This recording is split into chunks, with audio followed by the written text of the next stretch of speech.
Hi, welcome to EZ Wing Chun. I'm Jay, and if you haven't heard of EZ Wing Chun before, with a YouTube all about martial art and Kung Fu Wing Chun in specific. So if you're interested in self-defense, make sure you consider to subscribe and follow our channel for new tips and instruction. I don't know why we always start EZ Wing Chun clip with like me beating up my student. That's super inappropriate. Please never do that to your friends, right?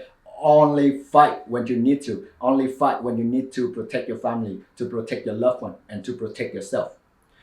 Okay, enough of the boring stuff. Today I'm gonna show you one of the very useful techniques is the Gansao, and hopefully those tips will help you to enhance your martial art training. Let's go.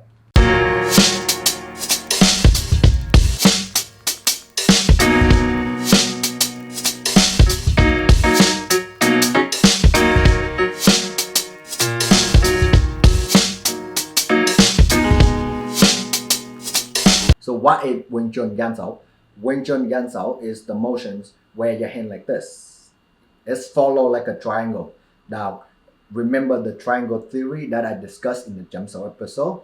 If you haven't watched it, I suggest you to do so because it's very benefit you to understand this episode. And according to Wing Chun, there are 3 gates of attack. The high gate, which is punch in the face, and then you got a pak sao, a mid gate where you use a jump sao, a lower gate where you use a gan sao. The convenience of gan sao is it can also block the middle, the side, right? It can block everything. Keep that in mind. You don't want to block a kick with it because the kick is very powerful unless you like those karate guy where you can break a baseball bat. Rather than that, I'm not recommended because that's not what gan sao is designed for.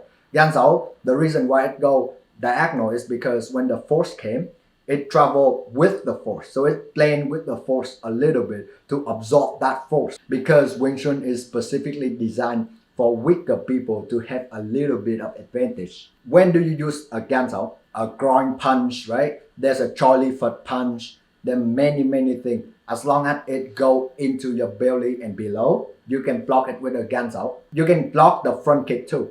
I suggest you not try to block it with a round kick. That's it. The most common is it's gonna stop a knife attack because I don't know about your country, but it's the British style in grab and then just stab, right? That's very popular here. And with the Gansao, you can stop that from happening. So now we're gonna go into a few key points of the Gansao. First thing is you always have to make sure your elbow is in all the time. That's like the Wing Chun rule. The only time the elbow goes out is the bong out, right? Rather than that, always keep your elbows in. And then you drop it. It's like you relax yourself and then you drop it to the guy's hand. More relaxed you have, the harder it will become. So the more painful the guy is. So if you totally relax and then you throw it at the guy's arm, the feeling is not very pleasant. And I guarantee you, it is the last time you see him try to attack you again. You make sure your Gansao is not very close to your body. It will work in the empty hand situations. But if the guy got like a screwdriver, a knife, then you need to make it far a little bit so that the tips of the knife and the screwdriver don't touch your belly. You still have that much space to spare. Always remember that. That is like the most important because there's no point of blocking the hand and then the knife still go into your meat, right? You don't want that. So make sure it's going out. Very relaxed and gentle. I'm gonna show you how we do it in a partner drill.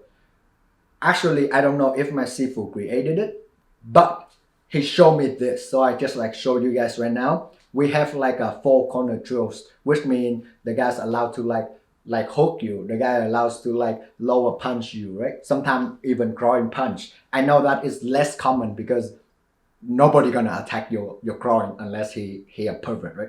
Usually people prefer to punch you in the head rather than the groin. But we just train it because nobody want to get punched in the groin.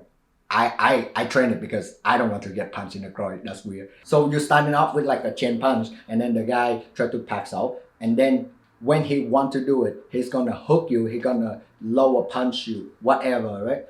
The reason is it simulates that you already come in and then you try to like attack the guys, and then maybe he block you, maybe you miss, maybe your punch is not strong enough, and then he'll be able to attack you back. So now from this position you have to fall, from this position you have to guard. This is a very very good drill for the self-defense manners. If there's one drill that I recommend, this is the drill. It's the most important because nobody punch you with a straight punch. If you look at CCTV footage on YouTube, on anywhere, right? The most basic assault in Canada is the round hook, and then the round attack like this, or a knife attack. So please, if you want to protect yourself, forget about all other techniques. Just do this drill, the four corner drill. And usually people go with their right hands. So make sure you train the left arm to stop it. That's just a quick tip, but remember to train both sides though. Now I'm gonna show you how to do solo drill. Remember, never, binge watch Netflix and smoke weed all day. There's no point of doing that. Make sure you get some physical activities in. Make sure you train something. So keep your health up, right? Especially in this pandemic. So when you do it in Silimtong manners, there's a good drill to doing it. It's like from the throwing the tansao out, and then you drop it out into the gansao, and then you up to the tansao. What it does is it's coordinate two techniques, the tan and the gan combo, which means now it's help you with when the guy try to change the line, because this happened a lot. He fake it and then he go the other way. So now your hand reflex know it, your muscle memory know it. So now you'll be able to change the line as fast as him. That is very important because I see a lot of time where the guy just fake it, and then as soon as you gan so down, your face is wide open. So now technically you give the guy a free shot, boom, to your face, right? You don't want that. You want to change the lines as fast as you want. And it's straight from machete, so it's straight from weapons, because traditional martial art like Kung Fu, for example, they come from weapons, because back in the day, people don't go to war empty-handed.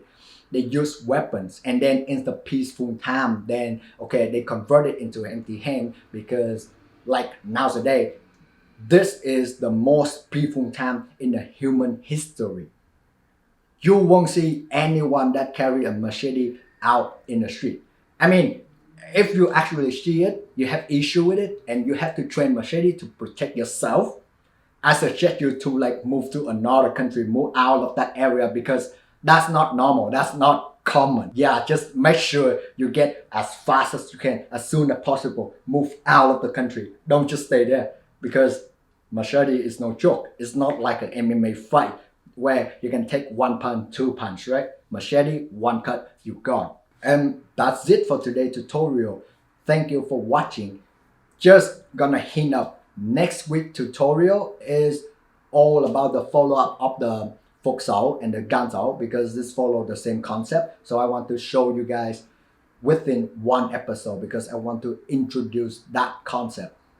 Oh, I think, I don't know, based on my schedule, it's supposed to be in like 2 weeks later. And I don't know, like, because maybe next week I do a Kung Fu field trip, which I bring all of the Wing Chun basic technique together, so that I will show you or demonstrate to you how to actually apply it in the self-defense manners outside. We're gonna do a field trip. We don't have to like stay in this classroom anymore. Yeah.